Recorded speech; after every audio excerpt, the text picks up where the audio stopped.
Hello my dear student, welcome to Deepak classes. एक बार हम फिर से मिले आपके साथ इलेक्ट्रोस्टैटिक सीरीज में अपनी। और इलेक्ट्रोस्टैटिक सीरीज़ में मैंने इससे पहले 2 वीडियो आपके लिए बनाए हैं। बच्चों, ये वीडियो ऐसे हैं, आप चाहे 12 में हो, चाहे आप जेई की तैयारी कर रहे हैं, चाहे आप नीट की तैयारी कर रहे हैं, आपको बहुत डेप्थ में कंसेप्ट बताए जा रहे हैं। और आशा करता हूँ आप इनसे काफ़ी कुछ सीखेंगे और आपको प्रॉब्लम करने में, जो आपकी फ़िज़िक्स में प्रॉब्लम आएंगी उनको करने में काफ़ी हेल्प मिलेंगी। तो बिना टाइम वेस्ट करे हम स्टार्ट करते हैं। आज का जो मेरा टॉपिक है वह है time period questions in electric field. May be simple pendulum हो सकता है आपका इलेक्ट्रिक फील्ड में, मे बी सर्कुलर रिंग हो सकती है, स्प्रिंग मास सिस्टम हो सकता है, या 2 चार्ज सिस्टम केस हो सकता है। तो 4 टॉपिक हैं आज। बहुत छोटी वीडियो रहेगी लेकिन काफ़ी कंसेप्चुअल रहेगी। अंत तक बने रहिएगा। अगर आपको पसंद आएगा, आपको हेल्प मिली आपके प्रिपरेशन के लिए, तो आप चैनल को लाइक, शेयर और सब्सक्राइब करना ना भूलें। 4 उन दोस्तों के साथ सब्सक्राइब या शेयर, सब्सक्राइब करें ना करें आपकी मर्ज़ी, लेकिन 4 उन दोस्तों को ज़रूर शेयर करें जो पढ़ने वाले हैं और जो अच्छा कंटेंट ढूंढ रहे हैं। ठीक है, तो स्टार्ट करते हैं। बच्चों, सबसे पहले मैं आपको बताऊं, स्टार्ट करने से पहले मैं सबसे पहले आपको ये बताना चाहूँगा कि जो टाइम पीरियड है वो है क्या। जैसे मैंने यहाँ पे टॉपिक आज जो हमारा टाइम पीरियड का है बच्चों, उसमें आप देखोगे जो हमारा टाइम पीरियड है जनरली वो टी इक्वल टू, आपको पता है जो बेसिक उसका फॉर्मूला है वो क्या है, टी इक्वल टू 2 पाई/ओमेगा। ये बात आपको पता होगा। और जो ओमेगा है यहाँ पे वो एंगुलर फ्रिक्वेंसी है। अगर मैं आपसे पूछूं फ्रिक्वेंसी ऑफ रिवॉल्यूशन या फ्रिक्वेंसी क्या होगी ऑसिलेशन की, तो बच्चों मे बी टाइम पीरियड ना पूछे एग्ज़ाम में तो फ्रिक्वेंसी पूछा जा सकता है। तो फ्रिक्वेंसी आपका इजीली टाइम पीरियड का क्या हो जाएगा, रेसिप्रोकल हो जाएगा। ये आप समझ गए होंगे। ठीक है, अब देखिए बच्चों, यहाँ पर अगर आपका एसएचएम हो रहा है, कहीं कहीं पर एसएचएम भी हो सकता है। ठीक है, तो आपने देखा होगा जो पेंडुलम का केस है वहाँ पर हम टाइम पीरियड ऐसे निकालते हैं। अगर स्प्रिंग वाला सिस्टम है, कोई स्प्रिंग मास सिस्टम है, कभी हम इसको ऑसिलेशन में डिस्कस करेंगे, लेकिन अभी मेरे को आगे ज़रूरत पड़ सकती है इनकी। तो जब कोई मास किसी भी सरफेस में मूव कर रहा है, उस केस में जो बच्चों टाइम पीरियड होगा वो होगा 2 पाई√m/k। ठीक है, m/k, जहाँ k बच्चों आपका स्प्रिंग कांस्टेंट है, m क्या है, मास है। तो ये 2 फॉर्मूले मुझे आगे बहुत ज़रूरत पड़ेंगे। एक और लास्ट फॉर्मूला, अगर आपका सिंपल पेंडुलम का केस है तो सिंपल पेंडुलम में अगर बॉब मास m से करती है, m मास है उसका, और किसी स्पीड से वो इसमें मोशन कर रही है एक्सट्रीम टू एक्सट्रीम पोजीशन, तो इस केस में जो टाइम पीरियड होगा 2 पाई√L/g। L है लेंथ और g है एक्सेलरेशन ड्यू टू ग्रेविटी, मतलब मास पे डिपेंड नहीं करती। तो ये 2 फॉर्मूले तो इसी से बन के आए हैं, लेकिन जो बेसिक फॉर्मूला है बच्चों वो ये 2 हैं। ठीक है, तो अब हम चलते हैं अपने आज जो मेन वीडियो है। ये बेसिक था, आपको आता भी होगा क्लास 11th में, नहीं आता तो आप सीख लीजिए। ठीक है, तो स्टार्ट करते हैं। पहला जो मेरा है वो है time period of oscillation of charge body in simple pendulum. Simple pendulum आपका इस टाइप का आपको मिलेगा। पहला केस डिस्कस कर रहे हैं। मान लीजिए ये एक कोई फिक्स एंड है जहाँ पर आपका पेंडुलम यहाँ पे था, और ये पोजीशन जो है, इस पोजीशन को बच्चों बोलते हैं मीन पोजीशन। ये लेंथ L थी, तो इसको हम क्या बोलेंगे, मीन पोजीशन। क्लियर है यहाँ तक, ये आपको पता होगी। अब जैसे ही आप पेंडुलम में कोई फोर्स लगाएंगे, ठीक है, पेंडुलम को पकड़ के छोड़ेंगे तो ये ऑसिलेशन करता है, ये आपको पता ही है। तो जो ऑसिलेशन करेगा, तो मान लीजिए कुछ टाइम बाद ये यहाँ पहुँच गया, ठीक है, और एक बार ये यहाँ पहुँच गया। ठीक है, इसकी जो पूरी हमारी मैकेनिक्स है, पूरा जो इसका हम डिटेल में पढ़ते हैं वो ऑसिलेशन सिंपल हार्मोनी मोशन में पढ़ते हैं। तो मैं ये एज्यूम करके आपको बता रहा हूँ, आपने वहाँ पढ़ा होगा। अभी तो हम इलेक्ट्रिक फील्ड में इसका इफेक्ट देख रहे हैं। तो वहाँ पर जो बच्चों आपका टाइम पीरियड होता है उस केस में वो कितना होता है, 2 पाई√L/g। ये होता है वहाँ कहाँ, क्लास 11th में ऑसिलेशन के चैप्टर में। आप मेरे को ये बताइए, ठीक है, ये कैसे आया, क्या आया, ये मैं समझ के चल रहा हूँ कि आपको पता होगा। ठीक है, टाइम पीरियड ड्राइव बहुत सारे यूट्यूब में आपको मिल जाएगा, बहुत सारी बुक्स में मिल जाएगा, इवन एनसीईआरटी मिल जाएगा। मेरी कहानी ये है बच्चों आज कि अगर मैं इसमें इलेक्ट्रिक फील्ड ऐसे लगा दूँ, हॉरिजेंटली इस साइड को लगा दूँ, इसके टाइम पीरियड में क्या फ़र्क पड़ेगा, क्या बढ़ेगा, क्या घटेगा, या वही रहेगा। मे भी हो सकता है इंक्रीज हो या डिक्रीज हो, आपको सोचना है क्या होगा, और होगा तो कितना होगा, कितनी वैल्यू से रिड्यूस होगा, कितनी वैल्यू से इंक्रीज होगा। ठीक है, तो अगर आप इसको देखें, अगर यहाँ पर मास है तो यहाँ पर कोई चार्ज भी हो सकता है, चार्ज क्यू है। ये जैसे हमारी बॉडी यहाँ से मोशन कर रही है, अगर ये वाला बच्चों एंगल थीटा होगा, सोचिए अब ये चार्ज मोशन कहाँ को कर रहा है, इस साइड को कर रहा है, ठीक है, और फिर एक बार ये इस साइड को कर रहा है। तो यहाँ से जब ये मोशन इस साइड को करा इसने, आप देखें इलेक्ट्रिक फील्ड इस डायरेक्शन में है, इसका मतलब ये हो गया कि जो हमारा फोर्स होगा F equal to q E में यूज़ करूँगा, क्योंकि F इक्वल टू क्या होता है, E इक्वल टू होता है F बाई क्यू। तो फोर्स किसी भी टेस्ट चार्ज पे हो जाएगा बच्चों क्यू ई। तो जिस डायरेक्शन में इलेक्ट्रिक फील्ड है वहीं फोर्स भी होता है, तो आपका क्या हो गया, फोर्स इस डायरेक्शन में हो गया। अब आप बताइए, आपने क्लास 11th में पढ़ा होगा, क्लास कई बार आपने एक चीज़ पढ़ी होगी कि जो वेट होता है वो हमेशा डाउनवर्ड लगता है, और वो कितना होगा, mg। ठीक है, इन दोनों का बच्चों जो रिजल्टेंट है, इन दोनों का जो रिजल्टेंट है वो किस डायरेक्शन में होगा, इस डायरेक्शन में होना चाहिए या नहीं होना चाहिए, आप खुद ही दिमाग लगा के बताइए। तो इन दोनों का मैंने जो इफेक्टिव है बच्चों वो मैंने mg डैश ले लिया। ठीक है, अब इन दोनों का जब आप रिजल्टेंट निकालोगे, जो effective acceleration due to gravity है, देखो मेन फंडा किसका है, जब आप किसी भी पेंडुलम पे फोर्स लगा रहे हैं, दैट मीन्स इलेक्ट्रिक फील्ड लगा रहे हैं, वहाँ जी बदल जा रहा है, एक्सेलरेशन ड्यू टू ग्रेविटी बदल जा रहा है, और एक्सेलरेशन ड्यू टू ग्रेविटी बदलने का मतलब ये है कि टाइम पीरियड चेंज हो जाएगा। तो जी कितना होगा, हमें बार बार वही कैलकुलेट करना है। आप देखिए इन दोनों में एंगल कितना है, 90 है। तो यहाँ पर जब आप एम जी निकालेंगे इफेक्टिव, तो एम जी डैश कितना हो जाएगा, एम जी डैश हो जाएगा बच्चों, आपको पता ही होगा जब दो परपेंडिकुलर एंगल होते हैं तो एम जी का स्क्वायर प्लस क्यू ई का स्क्वायर, ये हो जाएगा। क्लियर है। अब यहाँ से आप जी डैश निकालें, अगर इस m को अंदर भेज दें तो कितना हो जाएगा, रूट जी स्क्वायर प्लस क्यू ई, और m को अंदर भेज दें तो ये m अंदर भेज के मैंने स्क्वायर कर दिया, क्योंकि बाहर रूट में मैंने उसको थोड़ा रीअरेंज करके अंदर भेज दिया। ठीक है, तो जो बच्चों हमारा नया टाइम पीरियड हो जाएगा, आप सोच सकते हैं वो कितना हो जाएगा, t1 equal to 2 pi root L by g dash. समझ रहे हैं कितना हो जाएगा, जी डैश हो जाएगा।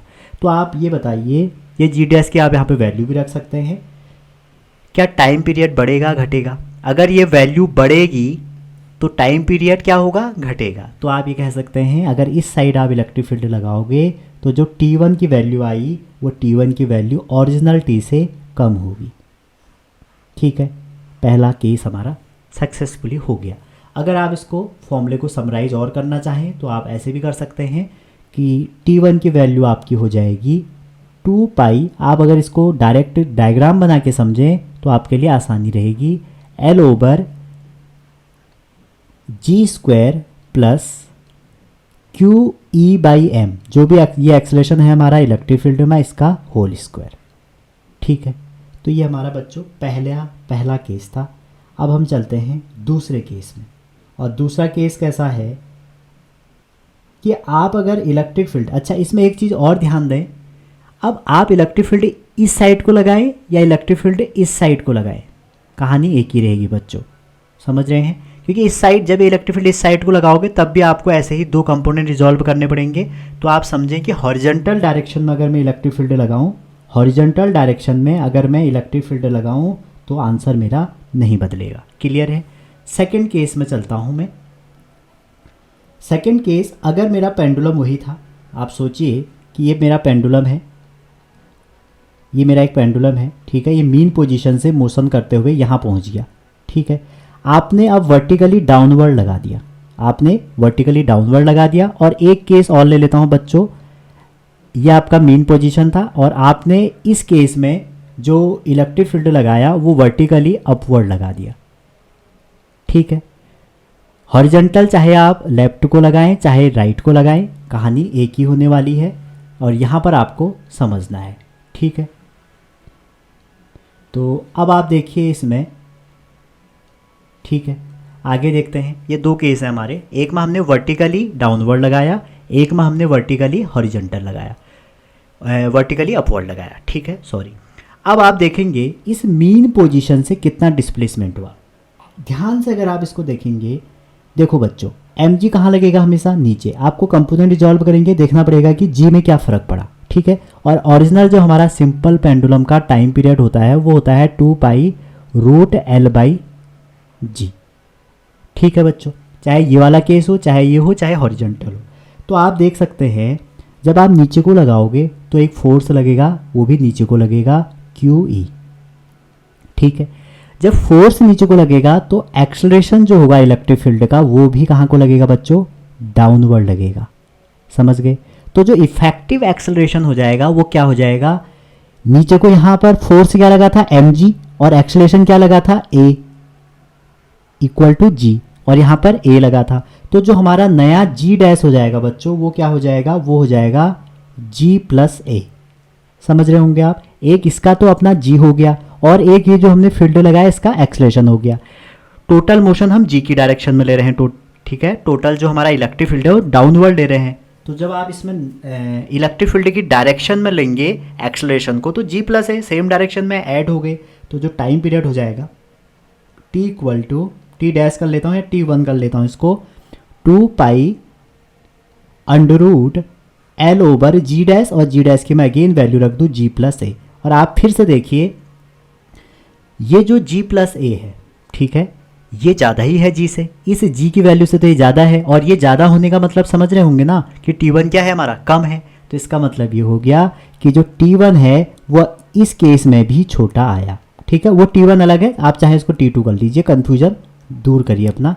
तो ये t2 भी क्या आया हमारा, t से छोटा आया। तो इसका मतलब ये हो गया चाहे हॉरिजॉन्टली लेफ्ट लगाएं हॉरिजॉन्टली राइट लगाएं तब भी हमारा घटना है, अगर हम वर्टिकली डाउनवर्ड लगाएं तब भी हमारा घटना है। अब हम लगाते हैं अपवर्ड। जैसे ही बच्चों आप अपवर्ड लगाओगे, देखो mg तो हमेशा नीचे को लगा, mg कभी भी ऐसा नहीं होगा कि ऊपर को लगेगा, ये आपने FBD में देखा होगा। और यहाँ पर जो E ऊपर को है दैट मीन्स QE भी हमारा कहाँ को लगेगा, QE भी हमारा ऊपर को लगेगा। और QE ऊपर को लगेगा मतलब कि इलेक्ट्रिक फील्ड से जो एक्सेलरेशन होगा वो भी ऊपर को लगेगा। अब आप बताइए मुझे इफेक्टिव एक्सेलरेशन किसकी डायरेक्शन में लोगे, इलेक्ट्रिक फील्ड की। तो जो g डैश होगा उसमें आपको क्या करना पड़ेगा, g में से रिड्यूस हो जाएगा a। ठीक है, तो जैसे ही g में से आपने -a किया तो जो टाइम पीरियड हो जाएगा t3 कर लेते हैं इसको, वो हो जाएगा 2π रूट, बस आपको g की वैल्यू बदल देनी है Lg - a। तो आप बताइए अब g की वैल्यू क्या हो रही है, कम हो रही है। अगर वैल्यू कम होगी तो टाइम पीरियड ज़्यादा होगा। तो जब हम ऐसा करेंगे तो टाइम पीरियड बढ़ जाएगा। बच्चों ये बहुत डीप चीज़ें हैं, बहुत कोई भी आपको यूट्यूब में इजीली नहीं मिलेंगी, आपको ये बड़ी बड़ी कोचिंगों में मिलेंगी। लेकिन मेरा जो विज़न है वो फ्री का है, तो मैं आपको बढ़िया से बढ़िया कंटेंट दूंगा। बाकी आपका पढ़ना है, अपने डाउट बताने हैं। अगर कोई भी समझ में नहीं आता है आप दोबारा कमेंट कर सकते हैं। कमेंट का ऑप्शन ये थोड़ी है कि आप किसी की पर्सनल लाइफ पूछ रहे हैं कमेंट में, आप क्या करें अपने डाउट पूछें। अगर आप सिंसियर हैं तो आप डाउट पूछिए। कभी कभी चलता है, लेकिन मैं देखता हूँ कमेंट में क्या है, फालतू की बातें चलती हैं। तो आप यहाँ पर पूछ सकते हैं अगर आपको कोई फिर भी समझ में नहीं आया। तो बच्चों हमने कंक्लूड क्या निकाला, अगर हॉरिजॉन्टल आप लगाएं electric field, horizontal electric field अगर आप लगाएं, चाहे आप इस साइड को लगाएं चाहे इस साइड को लगाएं, जो टी होगा वो डिक्रीज हो जाएगा। ठीक है। नंबर 2, अगर हम वर्टिकल के केस को लें तो वर्टिकल में अगर हम इलेक्ट्रिक फील्ड ऊपर को लगाएं तो जो टाइम पीरियड हो जाएगा किसी भी चार्ज पार्टिकल का वो g - a हो जाएगा। और अगर हम इलेक्ट्रिक फील्ड डाउनवर्ड लगाएं तो T3 आपका क्या हो जाएगा, 2π रूट L/g + a। तो इस केस में भी हमारा जो इलेक्ट्रिक फील्ड है बच्चों, नहीं सॉरी, जो टाइम पीरियड है हमारा वो डिक्रीज होगा। और इस केस में जो आपका टाइम पीरियड है वो इंक्रीज हो जाएगा। ठीक है, तो ये आप देख सकते हैं। ठीक, आगे अगर आप इसमें और करना चाहें, अगर चार्ज पार्टिकल ऊपर को मोशन कर रहा है, इलेक्ट्रिक फील्ड नीचे लगा रहे हैं, तो आप उसमें पेयर बना के कर सकते हैं। ठीक है, मे भी हो सकता है चार्ज पार्टिकल ऊपर को मोशन कर रहा है, तो वहाँ पर भी आप इसको रिलेट कर सकते हैं। ठीक है, तो ये हमारा पहला केस था सिंपल पेंडुलम का। अब हम दूसरे केस में चलते हैं, और दूसरा केस हमारा है, इसमें अगर आप आगे देखेंगे वो है चार्ज ये चार्ज है, चार्ज सर्कुलर रिंग। ठीक है, ये जो है बच्चों आपका ये चार्ज सर्कुलर रिंग है। ठीक है, एक रिंग है आपके पास जो कि चार्ज है, और उसका आपको निकालना है अगेन टाइम पीरियड। तो आप देखिए, अगर ये कोई रिंग है आपके पास, सोचिए ये आपके पास एक रिंग है। ठीक, ये plus plus plus plus plus charge इस पे है। ठीक है, यहाँ तक आप समझ रहे होंगे। इसकी रेडियस बच्चों आर है, प्लस चार्ज की एक कोई रिंग है जिसकी रेडियस हमारी क्या है, आर है। अब अगर मैं आपसे कहूँ एक्सिस में, एक्स डिस्टेंस पे, यहाँ पर कहीं पर आप इलेक्ट्रिक फील्ड बताइए। ठीक है, एक्सिस में इसमें कोई plus charge plus Q charge हमारा सिमेट्रिकली यूनिफॉर्मली सिमेट्रिक है, हर जगह फैला है, यूनिफॉर्मली है वो। अब आपसे एक्स डिस्टेंस पे किसी एक्सिस पे क्या पूछा, आपसे पूछा कि भैया बताइए कि इलेक्ट्रिक फील्ड कितना होगा। आई होप आपने डेरिवेशन किया होगा और आपको आता होगा। तो अगर मैं यहाँ पर पी वे फील्ड पूछूँ आपसे, तो आपको आंसर आना चाहिए। ई पी कितना होता है, 1/4πε0, 1/4πε0 चार्ज, जो भी चार्ज रिंग में है, over axial distance upon r² plus x² की पावर 3/2। इसका आपका डेरिवेशन है। ये वाली डिस्टेंस हम कंसीडर करते हैं यहाँ से, तो ये r है, ये x है, तो ये हो जाएगी r² प्लस x², वो भी रूट में। ठीक है, तो कंपोनेंट डिसॉल्व करते हैं तो ये आ जाता है। अब आपसे, ये तो इलेक्ट्रिक फील्ड है, आपसे पूछा क्या जाएगा बच्चों कि बताइए इसकी टाइम पीरियड क्या है जब P पे माइनस क्यू चार्ज प्लेस कर दिया जाए। समझ रहे हैं, आपसे कहा जाएगा कि what is the time period of charge circular ring when minus Q charge placed at its axis x distance from its centre. X distance आपके सेंटर से किसी दूरी पे माइनस क्यू चार्ज रख दिया गया है, तो आपसे टाइम पीरियड पूछेगा। ठीक है, तो आपको जब भी ऐसी कंडीशन मिलेगी तो आपको सबसे पहले इलेक्ट्रिक फील्ड फाइंड आउट करना है। उसके बाद आपको फोर्स पता है कि फोर्स इक्वल टू क्या होता है, क्यू ई होता है, और यहाँ पर विद मैग्नीट्यूड अगर आप रखते हैं तो माइनस क्यू, और इलेक्ट्रिक फील्ड की वैल्यू जो है हमारी, इसको मैं के लिख लेता हूँ पूरे को, तो कितना हो जाएगा, Q x over r² plus x² की पावर 3/2। ये आपका फोर्स हो गया। आई होप ये भी आप समझ गए होंगे। ठीक है, अब आप ध्यान से देखें, SHM की एक कंडीशन है बच्चों, F equal to minus k x, और F is directly proportional to minus x, और आप ये भी कह सकते हो A is directly proportional to minus x. ये कंडीशन है, तो इसका मतलब है जो इसको फॉलो करेगा वो SHM की कंडीशन को फॉलो करेगा। तो अगर आपका ये चार्ज सिस्टम SHM को फॉलो कर रहा है, तो आप देखिए x यहाँ डिस्टेंस है, ये जो x है बच्चों ये क्या है, ये आपकी डिस्टेंस है। ठीक है, अब ये जो नीचे वाला पार्ट है इसमें कुछ अप्रॉक्सीमेशन लगाना पड़ेगा आपको, जैसे कि अगर x बहुत छोटा हो जाएगा, मच लेस देन r होगा, तो हम x को क्या कर सकते हैं, अवॉइड कर सकते हैं। तो f इक्वल टू क्या हो जाएगा, माइनस के हमारा पूरा है 1/4πε0 क्यू ओवर, अब ऊपर है हमारा, नीचे क्या है हमारा, r² की पावर 3/2, तो स्क्वायर से स्क्वायर कट गया, बचा क्यूब, तो यहाँ पे क्या आ जाएगा, x। तो आप ध्यान से देखें, ये के अलग है बच्चों, ये के कांस्टेंट है, ये के हमारा जो है 1/4πε0 है। अब जब हमारा ये होता था, जब ये कंडीशन है, आप देखो क्या ये वाली कंडीशन इसके जैसे नहीं है। अगर आप इस पूरे को एक क्वांटिटी एज्यूम करते हैं इस पूरे को, तो ये और ये बिल्कुल सिमिलर है। तो इसका मतलब है, और इस केस में आपको पता है कि जब ये कंडीशन फॉलो होती है, कहाँ कहीं पर भी ये कंडीशन फॉलो होती है, तो हमारा जो टाइम पीरियड होता है बच्चों, मैंने स्टार्टिंग में ही आपको इसलिए बता दिया था कि जो टाइम पीरियड होगा वो क्या हो जाएगा, 2π/ω, या आप बोल सकते हो 2π√m/k। ये तो होता था, ये k वही तो है, ये k जो है आपका f = -kx वाला है। जब ये आपको मिलेगा तो इससे हम क्या निकालते हैं, ओमेगा = √k/m। जो ओमेगा आ जाएगा आपका वो √k/m आ जाएगा। और आप ये भी बोल सकते हो t = 2π/ω। तो जैसे आप इसमें वैल्यू रख देंगे तो 2π/, ये उल्टा करके आ जाएगा आपका m/k आ जाएगा। तो सिमिलर केस आप देखोगे हमारे क्वेश्चन में भी फंसा है। आप इसको देखिए, तो ये -k³/r³ है, तो ये पूरा किसकी तरह बिहेव कर रहा है, k की तरह। तो इसका जो टाइम पीरियड हो जाएगा t = हो जाएगा 2π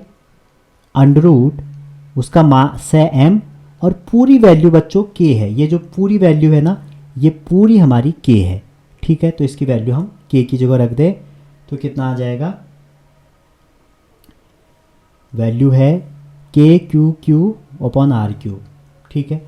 तो k³ r³ है तो ऊपर पहुंच जाएगा, और k की वैल्यू आपको पता है यहाँ पर 1/4πε0 है। तो जैसे आप इसकी वैल्यू यहाँ पर पुट करेंगे तो जो टाइम पीरियड हो जाएगा वो हो जाएगा 2π√4πε0 m/r³/q। तो आपका ये टाइम पीरियड का फॉर्मूला निकल गया। तो यहाँ से अगर फ्रीक्वेंसी पूछे, फ्रीक्वेंसी ऑफ ऑसिलेशन 1/t हो जाएगा। क्लियर है। तो आप इसको थोड़ा सा रिलेट भी कर सकते हैं कि r की पावर क्या है, 3/2 है, और ये एक जैसा केपलर का थर्ड लॉ जैसा लग रहा है, ठीक है। अब इसमें एक इम्पॉर्टेंट बात है, ये सिस्टम है बच्चों, अगर यहाँ पर प्लस चार्ज है, यहाँ पर माइनस चार्ज है, तभी ये कंडीशन पॉसिबल है, क्योंकि ये माइनस आना बहुत ज़रूरी है इस कंडीशन को फॉलो करने के लिए। अगर यहाँ पर प्लस चार्ज हो जाता, अगर यहाँ पे प्लस चार्ज हो जाता, मतलब हमारा जो क्वेश्चन होता बच्चों वो ऐसा हो जाता कि ये हमारी रिंग है, इस पे तो प्लस चार्ज है ही, यहाँ पर पूरा इसमें यूनिफॉर्मली एक प्लस चार्ज सिमेट्रिकली डिस्ट्रीब्यूटेड है, और इसके एक्सिस पे आपसे पूछ दिया जाता कि यहाँ पर x डिस्टेंस पे एक चार्ज रखा है +q, ठीक है।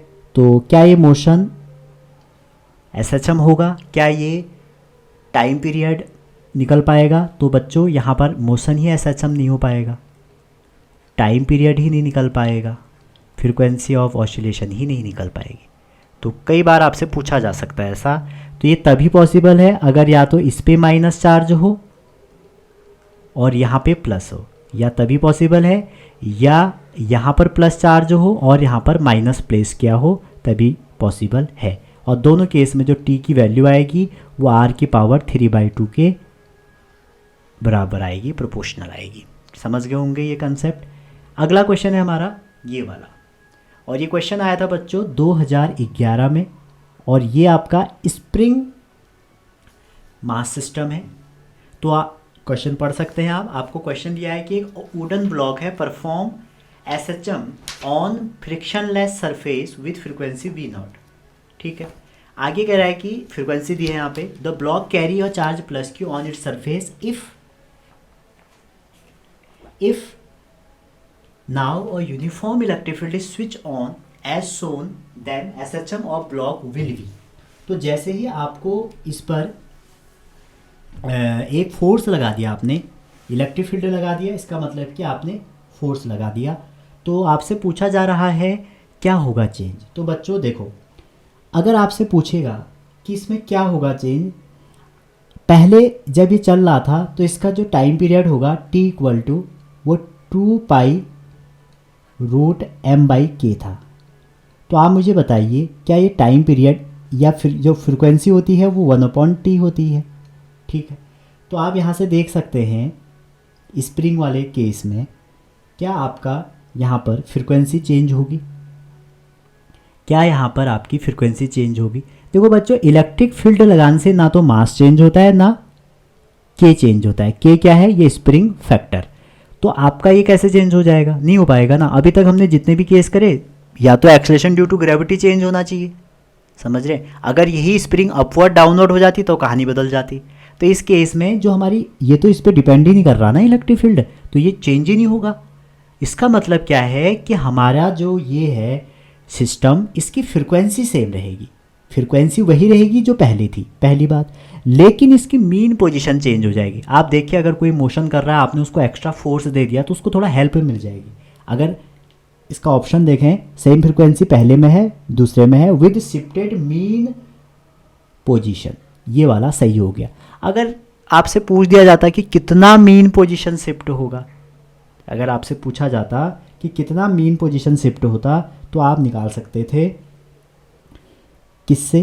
फोर्स जो होगा हमारा यहाँ पर वो क्यू ई होगा। तो फोर्स इक्वल टू होता क्या है बच्चों? अगर आप देखेंगे, force equal to q E है, तो फोर्स की वैल्यू एम ए है, तो आप ए निकाल देते हैं यहाँ से, तो इतना एक्सेलरेशन से ये अपना काम चलाते रहेगा। अगर आपसे पूछा जाता है कि कितनी डिस्टेंस ये आगे बढ़ पाएगा, तो आप यहाँ पे क्या कर सकते हैं? आप यहाँ पे फोर्स के जरिए अपना डिस्प्लेसमेंट डिस्टेंस निकाल सकते हैं कि कितना चेंज होगा। फिलहाल यहाँ पर एम और के पे कोई डिपेंडेंसी नहीं है इलेक्ट्रिक फील्ड की, तो आपसे यही पूछा था, और ये आपसे 2011 में पूछा था। अच्छा, अगर आप कहें कि कितनी वैल्यू डिस्प्लेसमेंट है, तो आपने हुक्स लॉ पढ़ा है, के एक्स होता है एफ इक्वल टू, एक तो हमने एक्सलेशन पे लगा दिया, एक अगर आप इसको दोबारा लगाएं, F x, F equal to क्या होता है? के एक्स होता है, तो एक्स की वैल्यू क्या आ जाएगी? क्यू ई ओवर के। ठीक है, अब आप कहेंगे यहाँ पर नेगेटिव है, तो आप इसको नेगेटिव कर लीजिए, तो ये माइनस में पहुँच जाएगा। तो अगर मैग्नीट्यूड देखें तो इतनी डिस्टेंस में चेंज आ जाएगा। अगर फर्दर कभी क्वेश्चन पूछा जाता है, आप कर सकते हैं इसको। ठीक है, तो जो एडिशनल फोर्स है will not change the frequency but it shift mean position through distance के क्यू बाई के। ठीक है, इन फॉरवर्ड डायरेक्शन। ठीक है, नेक्स्ट क्वेश्चन, आगे चलते हैं इसमें। अगला जो क्वेश्चन है बच्चों, वो बहुत इंपॉर्टेंट क्वेश्चन है और आपका एनसीईआरटी एग्जाम्पलर से उठाया हुआ क्वेश्चन है। तो एग्जाम्पलर से है, ये ए होगा। ठीक है। तो सॉरी, अब इस केस में क्या होगा बच्चों, देखिए, टू चार्ज सिस्टम में देखो, मान लो आपको ए के चार्ज दिया है माइनस क्यू, ठीक है, और दूसरा चार्ज दिया है माइनस क्यू, और आपसे ये कहा गया कि ये दोनों की जो बीच की डिस्टेंस है 2d है, और ध्यान रहे बच्चों ये डायपोल नहीं है, ये आपका डायपोल नहीं है। तो आपसे पूछा गया कि p डिस्टेंस या x डिस्टेंस पे किसी पॉइंट p पे एक चार्ज रखा है और उस चार्ज की वैल्यू है q। ठीक है, यहाँ पर क्या पार्टिकल एसएसएम दिखाएगा? तो मैंने अभी आपको लॉजिक बताया, पूरा सिस्टम का चार्ज और जो रखा गया है उसका चार्ज इक्वल अपोजिट होना चाहिए, तो ये तो एसएसएम दिखाना ही दिखाना है। कब नहीं दिखाएगा? अगर ये भी प्लस होते दोनों और ये क्यू होता, समझ रहे हैं? ये दोनों प्लस होते और ये भी क्यू होता, तब नहीं दिखाते। ये दोनों माइनस होते, ये सेम पोलैरिटी में नहीं दिखाएगा। अब यहाँ पर माइनस है, यहाँ प्लस है, तो ये दिखाएगा। अब आप इसको रिजॉल्व करें, अगर आपने एक्सियल इक्वेटोरियल तो कराई है, तो एक्सियल इक्वेटोरियल के हिसाब से अगर इसको रिजॉल्व करें, तो जो माइनस क्यू की वजह से इलेक्ट्रिक फील्ड होगा इस पॉइंट पी पे, ठीक है, जो माइनस क्यू की वजह से हमारा इलेक्ट्रिक फील्ड होगा, किसकी वजह से? माइनस क्यू से, वो हमारा कहाँ को होगा बच्चों? वो इस साइड को होगा। यहाँ से देखें अगर आप, ऐसे होगा इस डायरेक्शन में, ठीक है, नहीं डायरेक्शन में नहीं होगा, सॉरी, माइनस चार्ज है तो माइनस चार्ज से इनवर्ड होता है। तो यहाँ पर जैसे अभी बन नहीं रहा है अभी फ़िलहाल,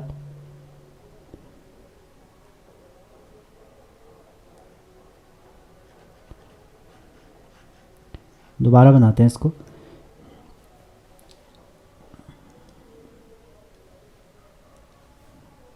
ये आपका चार्ज सिस्टम था,